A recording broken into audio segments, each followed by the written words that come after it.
My name is Pastor Joshua Berg, and I'm here to talk to you about the 100th anniversary of Norbert Chopik's Flower Communion. I am an ordained UU minister in preliminary fellowship with the UUA, and currently I'm a chaplain resident at Children's Hospital, Los Angeles. And that is where I am today, working today on what many in the United States celebrate as Thanksgiving, but a day I prefer to be in solidarity with Indigenous peoples in America who recognize it as a day of mourning instead, a time to remember ancestral history, as well as a day to acknowledge and protest the racism and the oppression which they continue to experience today. And one way I do this is first by being grateful for what I have, acknowledging my many gifts, and acknowledging that many of those gifts I have received as a consequence of that racism and oppression, which motivates me, that accountability, to take action to dismantle white supremacy culture within myself and institutions of which I am a part.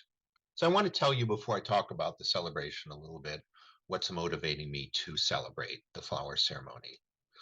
And I'll do that with a story about today. I rode the metro in this morning. There was a person, an unhoused person, on the metro platform who was talking in detail about the manner in which our society has stolen resources and opportunities, landing him on a subway platform on Thanksgiving Day. This is a person with marginalized identity. I saw probably no less than 10 unhoused people, most of them sleeping at the early hour that it was, and covered in whatever they could find to keep them warm and surrounded by most, if not all, of their possessions in the world. What I am determined to do is rid our nation of the hatred and the lies for the sake of money and power, and at the expense of the people who I saw this morning and see every day in the metro in Los Angeles. We need to promote in this country a value system instead that feels compassion for every person, especially people who are living in the metro station, often through no fault of their own and no lack of hard work, but because of this system that steals resources and opportunities violently. So on this day of giving thanks for what I have, I'm taking action to give back by working to support the patients here who have no choice but to spend their holiday in the hospital. And some may think I'm giving up a lot to be here. I'm really not. I'm going to be with my family later today. It's a tiny contribution. Reason I'm talking about this and telling you this story is because I'm motivated by my values as a Unitarian Universalist. And I want to promote these values far and wide so that no person has to spend a holiday or any other day sleeping in a metro station. One of the best ways to do that, so I sincerely believe, is to bring together Unitarian Universalists in celebrating our faith together. That is why I'm so motivated to celebrate the 100th anniversary of the flower ceremony together next year, that it may strengthen this faith, which gives me hope. Reverend Dr. Pyotr Samoshsky, and I apologize, I'm mispronouncing that, the current minister at the church in the Czech Republic where Norbert Chopik did the first flower communion, he said this. He said, the message contained in the basic notion of flower communion points directly to the basic character of human nature, people's unique diversity and their unity. How better to sum up our values than in this flower ceremony, where we're celebrating everybody's unique beauty coming together in this beautiful bouquet, and is a once in a lifetime opportunity. The 100th anniversary isn't going to come again. If we can share elements in some manner, connect in some way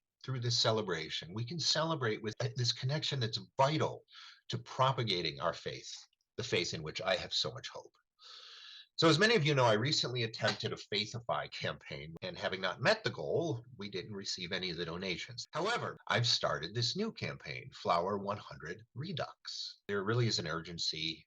There's not a lot of time for pre-planning. The flower anniversaries next year. So a lot of people said, what are you going to do? What are you going to do? And I said, raise money and see what we can do.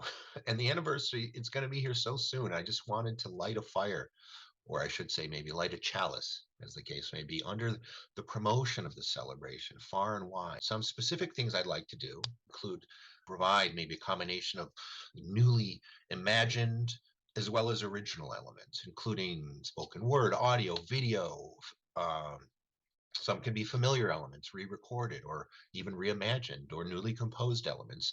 And ideally, the budget must allow me to hire professionals, hopefully from our UU congregation.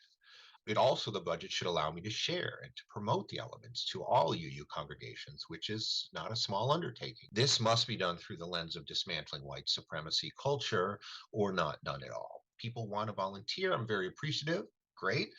But I can't expect anyone to give their expertise and their time for free. So even though I'd still love to raise as much as I can, the new Faithify goal is much more realistic based on the response to the first campaign. And more importantly, we've already almost met it.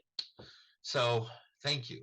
Whatever you can give, financially, as well as in time, or even in spirit, it's all welcome.